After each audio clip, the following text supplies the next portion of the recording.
Ngayon ngang araw guys ay samahan nyo muna ako. Mamamandaw tayo ng ikinana kong kagabing patibong upang huli ng kuray. Tapos lulutuin natin ito mamaya at ipufood trip natin ito para sa hapunan.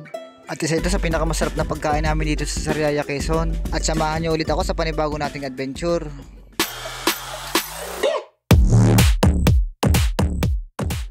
Ngayon nga araw guys ay maaga tayong nagising at hindi pa nga ako nakakapag-toothbrush dyan at nakakapaghilamos, pero maaga talaga dapat natin papandawin ito dahil baka maunahan tayo. Medyo madalang na kasi ang nahuhuli ng ganito sa amin. At ang tawag nga dyan sa panghuling yan ay patibong na yari sa kawayan na inilalagay lang natin doon sa mga butas. At pagpasok nga dyan ng kuray ay hindi na ito makakalabas. At dito nga sa amin ang tawag niyan ay kuray o kungo, hindi ko lang alam sa tawag sa ibang lugar. At meron tayong 8 piraso na patibong na inilagay at sana ay makahuli lahat para solid na naman ang food trip natin mamaya mga kailog. At maikwento ko lamang sa inyo mga kailog, nung ako elementary at high school ito yung isa sa nagbibigay sa akin ng pambaon dahil napakarami talaga ng bumibili dito sa amin. Pinag-aagawan nga nila at pag nakaipon ka nga ng 1 kilo ay ayos na meron ka ng baon sa school. Pero nung panahon na yun ay mura pa lamang ang kilo ng ganito, umaabot lamang ng 80 to 100, hindi kagaya ngayon na umaabot na ito ng 300 mahigit. At baka nga nagtataka kayo, mas mahal pa ito sa karning baboy dahil nga bihira nang nahuhuli nito. At dito sa amin hindi ka talaga makakabili nito ng basta-basta, kailangan mo umorder at iipunin pa ito ng manghuhuli.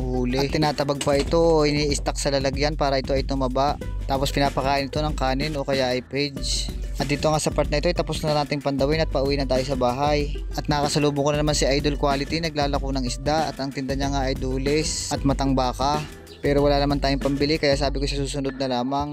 At meron na naman pati tayong uulamin. At dito nga sa tabi ng bahay meron din ako kikinana, 3 piraso at nakahuli ito ng isa. Ito ay nasa gilid lamang ng bahay namin mga kailog. At talagang nai-excite na naman ako para sa ating food trip mamayang hapunan. At ito nga pala yung aking munting bahay mga kailog. At dito nga ilalagay na natin sa timba yung ating mga nahuli. Bali naka 5 piraso tayo dyan sa ating 8 kana. At dito nga i-stock muna natin yung mga bago nating huli dahil patatabayin muna natin yan. At meron na ako naunang huli na 2 malaki, yun muna ang ating lulutuin para mamaya. At itong mga kuray mga kailog ay walang problema sa pagkain dahil yung mga mumu natin o yung mga tira nating kanin ay pwede nating ipakain sa kanila at madali lang silang tataba doon. Tapos ay kailangan din lang natin itong painumin.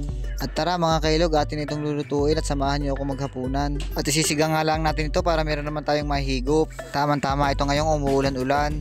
Mainit na sabaw para sa maulan na araw. At tamang-tama meron akong 2 pirasong kuray. At dadamihan na lamang ang sabaw para hindi naman tayo mauhaw. At dahil hindi naman tagsampalo kaya sinigang na lamang ang ating inilagay. At sinamahan na lamang natin ang talbos ng kamote na galing sa ihian ng kapitbahay. At tsak na swak na para sa ating hapunan. At kasama nga ang ating sinigang na kuray. At ito nga sa lamesa ay atin ang ilalagay para umpisahan na ang ating paghihimay. At para naman po doon sa mga hindi sanay, i-skip nyo na lamang yung video at baka kayo ay maumay. At kukuhanan muna natin yung video para naman tayo may remembrance bago ito magluray-luray. At para naman sa mga nanonood, huwag kayong maglala, sabay-sabay tayong didighay. Samahan niyo akong kumain habang kayo natatakam sa aking inilagay. At uumpisahan na natin ang aking inihandang tiyak kayo ay maglalaway. At uumpisahan nga natin sa paghihiwalay ng talukap at kanyang galamay. Sabay lalantad sa atin ang taba at aligi na kanyang tinataglay.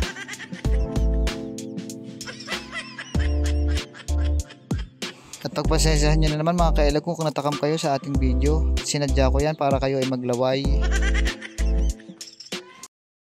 At baka nga nagtataka kayo mga kailog, yung mga anak ko hindi ko kasabay kumain. Nandun kasi sila sa harap ng TV at nanonood habang kumakain.